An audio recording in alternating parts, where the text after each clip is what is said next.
Hello बच्चों, इस video में हम कर रहे हैं एक्सरसाइज 2.1 इनवर्स ट्रिग्नोमेट्रिक फंक्शंस की। पिछले वीडियो में हमने ग्राफिकल स्टडीज की थी सारे इनवर्स ट्रिग्नोमेट्रिक फंक्शंस की और उनके डोमेन रेंज सीखे थे। आज हम एक बार फिर से इन डोमेन रेंजेस को देख लेते हैं क्योंकि इन्हीं की हेल्प से हम पहली एक्सरसाइज अच्छे से कर पाएंगे। तो देखिए, जल्दी जल्दी देखते हैं। तीन इनवर्स ट्रिग्नोमेट्रिक फंक्शंस पे ध्यान दीजिए, साइन इनवर्स, कॉसेक इनवर्स और टेन इनवर्स। ठीक है, साइन इनवर्स, कॉसेक इनवर्स और टेन इनवर्स, तीनों के तीनों sine dominant inverse trigo function है। साइन इनवर्स में तो साइन आता ही है, कॉसेक इनवर्स 1/sin होता है तो उसमें भी साइन आता है, और टेन इनवर्स में भी न्यूमरेटर में साइन है। तो इस तरीके से आप याद रख सकते हैं, तीनों sine dominating inverse trigonometric function है। और तीनों के रेंजेस देखिए, इसमें भी -π/2 से π/2 है, इसमें भी -π/2 से π/2 है, इसमें भी -π/2 से π/2 है। हाँ, छोटे मोटे चेंजेस हैं, जैसे साइन इनवर्स में क्लोज इंटरवल है, कॉसेक में क्लोज इंटरवल तो है पर जीरो नहीं इंक्लूड होगा क्योंकि वहाँ कॉसेक इनवर्स का ग्राफ नहीं बनता, एग्जिस्ट नहीं करता, और टेन इनवर्स में ओपन इंटरवल है। तो sign inverse, cosec inverse, ten inverse तीनों में -π/2 से π/2 है, चाहे ओपन इंटरवल चाहे क्लोज इंटरवल। ठीक है, तो बात यह है कि जब साइन इनवर्स का आपका या कॉसेक इनवर्स का या टेन इनवर्स का कोई भी क्वेश्चन आएगा तो उसका आंसर जो होगा, आंसर में कोई ना कोई एंगल ही आता है। तो -π/2 से π/2 तक की ही कोई वैल्यू होनी चाहिए, यानी नेगेटिव π/2 से पॉजिटिव π/2 तक। समझ गए? तो करना क्या है, शॉर्ट एंड प्रिसाइज बताऊंगा, ज़्यादा बातों को नहीं खींचूंगा, कि अगर आपके पास आता है साइन इनवर्स -x, तो आप ये कर दीजिए कि उसके अंदर से नेगेटिव को बाहर निकाल लीजिए और बाकी सारा का सारा साइन इनवर्स x ऐसे का ऐसा रहने दीजिए, और फिर साइन इनवर्स x की जो वैल्यू है वो पुट कर दीजिए, आपका आंसर आ जाएगा। एक छोटे से उदाहरण से आपको ये बात समझाता हूँ। ठीक है, देखिए, सपोज कीजिए मैंने आपको कहा कि मुझे चाहिए साइन इनवर्स -½ साइन इनवर्स -½ तो ये है साइन इनवर्स -x। आपको क्या करना है, माइनस को बाहर निकालना है, माइनस को बाहर निकालना है, रह जाएगा साइन इनवर्स और अंदर हाफ, साइन इनवर्स और अंदर रह जाएगा आपके पास हाफ। अब बताइए, इतने में कोई प्रॉब्लम है तो बताइएगा। साइन इनवर्स और अंदर हाफ और नेगेटिव को निकाल लिया बाहर। अब मैंने जैसा कहा, साइन इनवर्स हाफ की क्या वैल्यू है, साइन इनवर्स हाफ की वैल्यू है, साइन की वैल्यू जब हाफ आती है, कब आती है भाई, 30 डिग्री यानी कि π/6 पर। तो आपका आंसर होना चाहिए -π/6। अब बोलो, कोई समस्या है इसमें? डायरेक्ट -π/6, इतनी लंबी चौड़ी कहानी लिखने का कोई उपयोग नहीं है, डायरेक्ट -π/6। ठीक है, ये बात सबको समझ आई? सेम प्रोसीजर से आप टेन इनवर्स और कॉसेक इनवर्स के क्वेश्चन भी कर सकते हैं, नेगेटिव बाहर लेकर फिर सॉल्व कर लीजिए। तो इतनी बात में कोई भी समस्या नहीं है। अच्छा, आगे बढ़ते हैं। अब ये तो थे साइन वाले, साइन डोमिनेटिंग। अब बात करते हैं कॉस इनवर्स, सेक इनवर्स और कॉट इनवर्स की।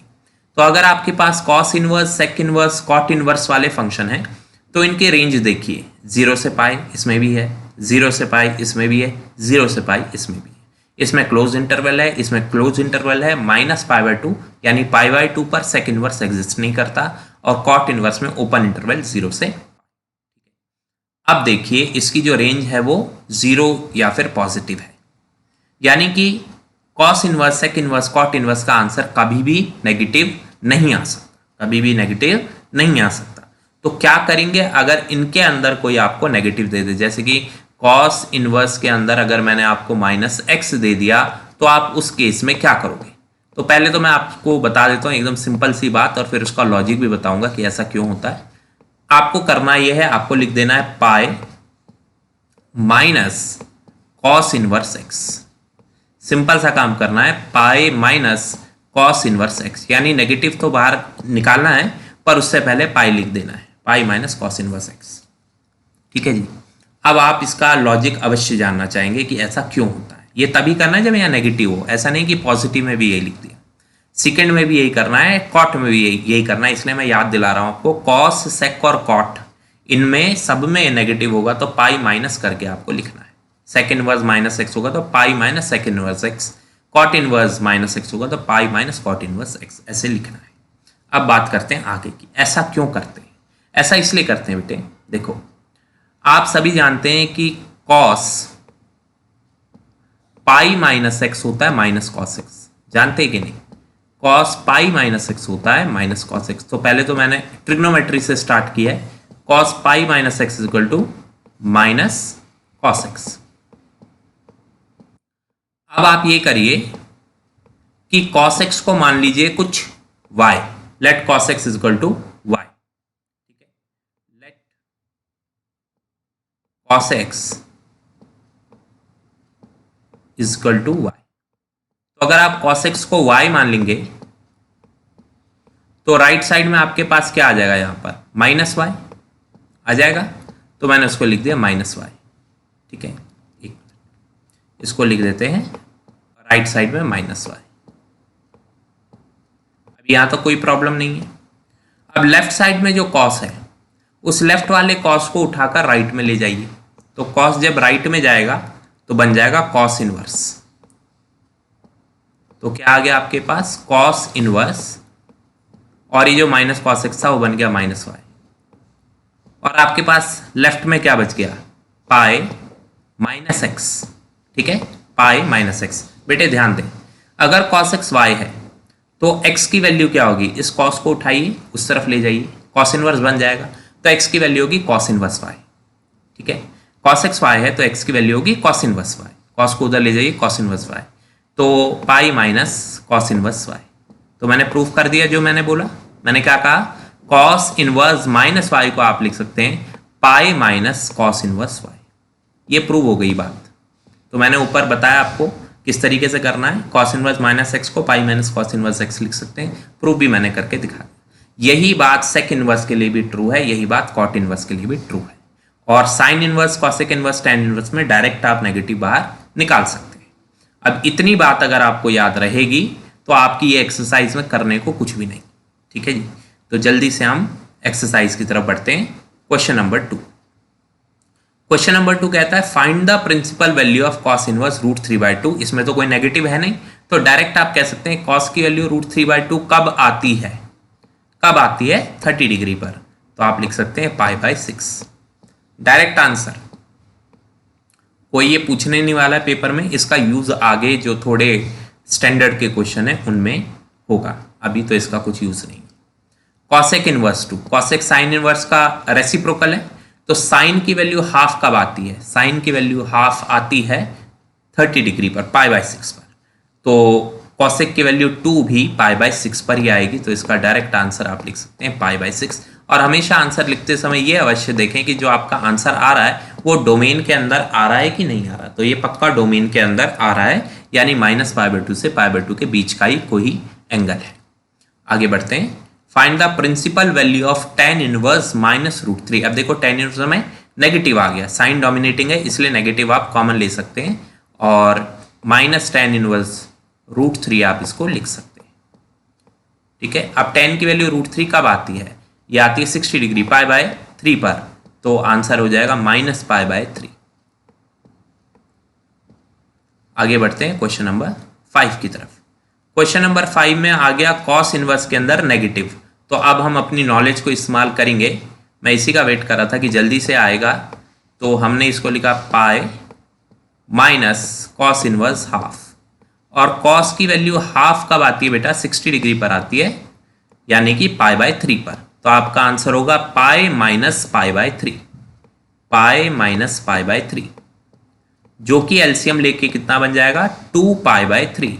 तो आपका आंसर आएगा 2π/3, ठीक है जी, आपका आंसर आएगा 2π/3। क्वेश्चन नंबर 6 देखते हैं। tan इनवर्स के अंदर नेगेटिव है, tan इनवर्स के अंदर से तो नेगेटिव कॉमन लिया जा सकता है, तो हम लिखेंगे माइनस tan इनवर्स 1, और tan के अंदर 1 कब आता है, π/4 पर आता है। तो आंसर होगा -π/4। आई होप इसमें भी कोई प्रॉब्लम नहीं है। आगे बढ़ते हैं। Find the principal value of secant inverse 2/√3। Secant inverse 2/√3, अच्छा जी, सीकेंट इनवर्स 2/√3 यानी कॉस की वैल्यू √3/2 कब आती है, क्योंकि सीकेंट कॉस का रेसिप्रोकल है। तो जब कॉस √3/2 होता है तब ये 2/√3 होता है। तो कॉस की वैल्यू √3/2 आती है 30 डिग्री पर π/6 पर, तो इसका सीधा सीधा आंसर हो गया π/6। कोई नेगेटिव नहीं था तो कुछ कॉमन वगैरह लेने की तो आवश्यकता ही नहीं थी। कॉट इनवर्स √3, कॉट tan का रेसिप्रोकल होता है, तो tan की वैल्यू जब 1/√3 आएगी तभी कॉट की वैल्यू √3 आएगी। tan की वैल्यू 1/√3 आती है 30 डिग्री पर, तो कॉट की भी वैल्यू √3 आएगी 30 डिग्री पर, यानी आपका आंसर है π/6 डायरेक्ट। Okay, question number 9। अब कॉस के अंदर आ गया नेगेटिव, तो कैसे करते हैं ऐसे नेगेटिव वाले क्वेश्चंस को? पहले आप लेंगे पाई माइनस कॉस इनवर्स 1/√2, और कॉस की वैल्यू 1/√2 कब आती है ये सोच लीजिए, π/4 पर आती है, तो आंसर होगा पाई माइनस π/4। आप डायरेक्ट भी लिख सकते हैं 3π/4। ठीक है बेटा, बार बार कह रहा हूं ये एग्जाम पॉइंट ऑफ व्यू से नहीं है, आएंगे भी तो 1 मार्क्स में डायरेक्ट आंसर आपको लिख के देना है। 10वां क्वेश्चन, बताइए कॉसेक इनवर्स -√2 क्या होगा? तो कॉसेक है तो नेगेटिव सीधा कॉमन ले सकते हैं, और कॉसेक की वैल्यू √2, कॉसेक होता है साइन का रेसिप्रोकल, तो जब साइन की वैल्यू 1/√2 होगी तभी कॉसेक √2 होगा। और ऐसा कब पॉसिबल है, साइन 1/√2 कब होता है? तो आंसर है π/4, तो इसका भी आंसर हो गया -π/4। सिंपल था। आगे बढ़ते हैं, क्वेश्चन नंबर 11।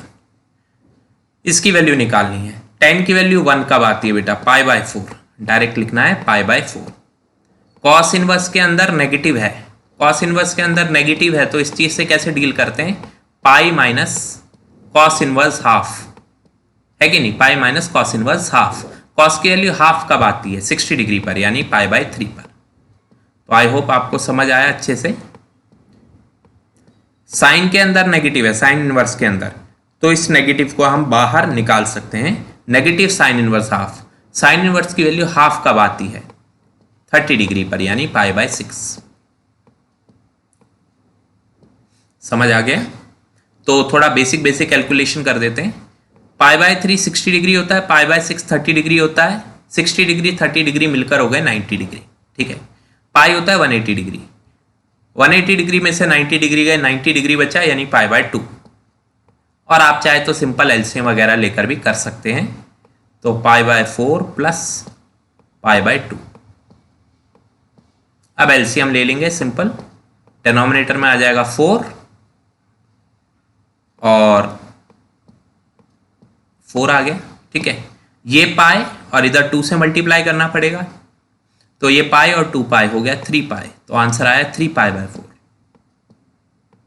ठीक है जी, हो गया।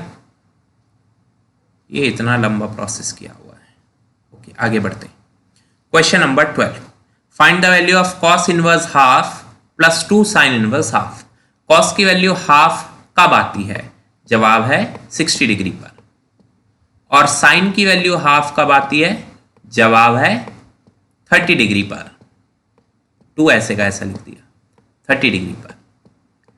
अब सिंपल कैलकुलेशन है, ये कटा, π/3 प्लस π/3 हो गया 2π/3, तो आंसर आ जाएगा 2π/3। अगला क्वेश्चन देखते हैं, find the value of if sine inverse x equal to y. Y की वैल्यू क्या होगी अगर साइन इनवर्स x y के बराबर है? तो हमको पता है साइन इनवर्स x की जो वैल्यू होती हैं वो -π/2 क्लोज इंटरवल से π/2 क्लोज इंटरवल तक होती हैं, है ना। और y बराबर है साइन इनवर्स x के। साइन इनवर्स x की वैल्यू क्लोज इंटरवल -π/2 से क्लोज इंटरवल π/2 तक होती है, तो आंसर बी हो जाएगा आपका। आगे बढ़ते हैं, क्वेश्चन नंबर 14। क्वेश्चन में कहा गया है find the value of tan inverse √3 minus secant inverse -2। tan की वैल्यू √3 आती है 60 डिग्री पर, यानी π/3 पर, और सीकेंट कॉस फैमिली का है तो उसके अंदर जो नेगेटिव है उससे कैसे डील किया जाएगा? पहले लिखा जाएगा पाई माइनस और फिर सीकेंट इनवर्स 2। तो सीकेंट इनवर्स 2, सीकेंट की वैल्यू 2 कब आएगी? जब कॉस की वैल्यू हाफ आएगी, क्योंकि सीकेंट कॉस का इनवर्स होता है, रेसिप्रोकल होता है, सॉरी। तो सेक इनवर्स 2 की वैल्यू कब बनेगी? जब कॉस की वैल्यू हाफ बनती है, और कॉस की वैल्यू हाफ कब बनती है? 60 डिग्री पर। तो आप यहां पे लिख देंगे π/3। तो जब आप एलसीएम लेंगे तो बचेगा पाई -3 पाई और ये हो जाएगा negative negative plus plus pi और अपॉन में 3 तो है ही। तो आंसर आया 2 पाई -3 पाई यानी कि -पाई/3। समझ में आ गया? तो शॉर्ट और सिंपल एक्सरसाइज है, बहुत ही इजीली हो गई। यहाँ पर एक्सरसाइज फिनिश होती है। नेक्स्ट वीडियो में एक्सरसाइज 2.2 करेंगे। Thank you.